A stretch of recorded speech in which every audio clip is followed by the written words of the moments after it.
Jadi ini dia perlengkapan yang harus dibawa tahun 2020 untuk bayi yang bakal pergi ke sekolah, atau kita di sini nyebutnya hoikweng, semacam daycare lah ya.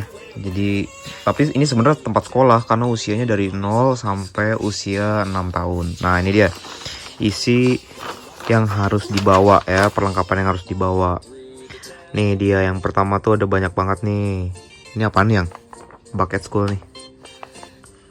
Itu yang dibeli dari sekolah. Apaan? Ini yang dibeli di sekolah. Oh. Seragam, tapi buat anak-anak TK 3 tahun. Oh, atas. oh kalau ini untuk anak-anak yang 3 tahun ke atas untuk dibeli di sekolah. Biasanya beli di sekolah ini. Terus yang ini? Ini baru peralatan yang dibawa dari rumah. Nah, ini adalah peralatan yang harus dibawa dari rumah. Ini kita udah translate, ada sendok sama tempat makannya, terus ada apa ini namanya? Apron. Hah? Apron. Celemek. Ada apron. Terus habis itu ada tisu basahnya, ada tasnya, ada pampersnya, ada anduknya dan plastik, dan yang paling penting ada futung. Kemudian ini banyak banget sih di sini, dan ini usianya beragam dari mulai 3 tahun sampai 6 tahun maupun dari 0, 1, 2, 3 tahun. Beda-beda. Nah, kalau untuk yang 0 sampai 1 tahun seperti Zia ini, perlengkapan yang harus dibawa adalah nih, kita bisa lihat di sini.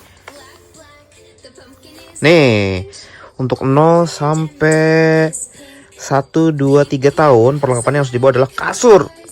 Ini penting banget karena anak-anak harus tidur. Jadi mulai April sampai September ini dia harus bawa kasur. Jadi ini memang sekolahnya memang setiap 6 bulan sistemnya. Setelah 6 bulan kita harus perpanjang lagi untuk melanjutkan sekolahnya atau enggak gitu. Nah, terus ini juga ada kantong tasnya, bisa dibawa seperti ini. Jadi memang harus dibawanya seperti ini. Kita udah siapin semua barang-barangnya. Baju-bajunya juga harus dibawa. Sini tempat makannya dia biar nggak belepotan. Apa namanya, celemeknya dia. Ada juga anduknya biar kalau misalnya berantakan tinggal dilap pakai anduknya gitu. Kemudian ada juga tisu basah. Kayak gitu ya. Nah, ini dia perlengkapannya Zia, oke?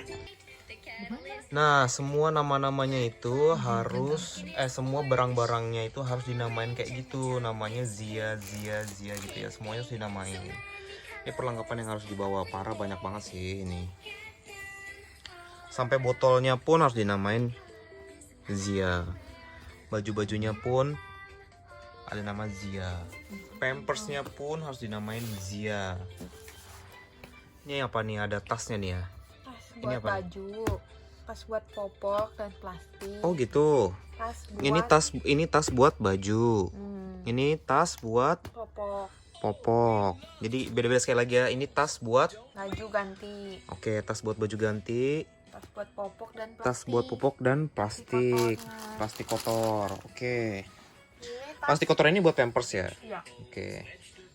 Ini Terus ini tas buat untuk peralatan makannya dan dan susu nanti. susunya nanti. Jadi ini tas ini. Jadi ada 3 tas ya. Nah, satu tas pertama itu untuk baju-bajunya. Yang kedua, tas untuk pampersnya. Dan nanti kalau pampersnya udah kotor ditaruh di dalam plastiknya. Ini setiap hari harus dibawa. Terus ada tas buat tempat alat makannya. Dan semuanya harus dinamain seperti kayak gini ya. Tuh, ada namanya Kaisila Bahasa Gita, Kaisila Bahasa Gita Zia, Zia Chang. Nah, semuanya ini nanti 3 tas kecil ini harus dimasukkan ke dalam satu tas besar. Nah, kita sudah siapin nih. Namanya Kaisila Bahasa Gita Zia juga. Nanti semuanya dimasukkan ke dalam situ. Terus ada tisu basah juga, ada anduk-anduk, ada celemek. Nah, ini buat persiapan dia makan. Ada juga nih, gokil, ini sih yang paling parah. Ini kita harus bawa kasurnya dia. Ini adalah kasurnya Zia. Jadi kita kemarin 2 minggu lalu kita beli ini, beli kasurnya Zia untuk dibawa ke sekolah. Karena nanti dari jam 9 sampai jam 5 sore Zia bakal di sekolah tanpa mama papahnya, dan Zia bakal diasuh sama orang Jepang. Gambate nih Zia. Jecang. Terima kasih sudah menonton video ini. Like, komen, dan share jika kalian suka. Dukung channel ini dengan klik tombol subscribe. Sampai jumpa lagi, yo!